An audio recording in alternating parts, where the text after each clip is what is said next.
ওয়াদ-দুহা ওয়াল-লাইলি ইযা সাজা, উজ্জ্বল দিনের কসম এবং রাতের কসম যখন তা নিঝুম হয়ে যায়।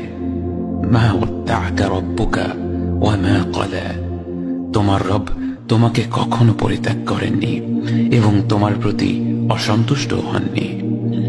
ওয়ালাল আখিরাতু খায়রুল লাকা মিনাল উলা, নিঃসন্দেহে তোমার জন্য পরবর্তী যুগ পূর্ববর্তী যুগের চেয়ে ভালো।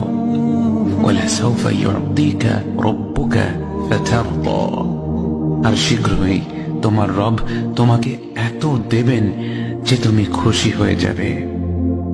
আলাম ইয়াজিদকা ইয়াতীমান ফাআওয়া, তিনি কি তোমাকে এতিম হিসেবে পাননি তারপর তোমাকে আশ্রয় দেননি? ওয়াওয়াজাদাকা দাল্লান ফাহাদা, তিনি তোমাকে পথ না পাওয়া অবস্থায় পান তারপর তিনি পথ দেখান। ওয়াওয়াজাদাকা আইলান ফাআগনা, তিনি তোমাকে নিঃস্ব অবস্থায় পান তারপর তোমাকে ধনী করেন। فأما اليتيم فلا تقهر وأما السائل فلا تنهر وأما بنعمة ربك فحدث, কাজেই এতিমের প্রতি কঠোর হয়ো না, সাহায্য প্রার্থনাকারীকে তিরস্কার করো না, আর নিজের রবের নিয়ামত প্রকাশ করো।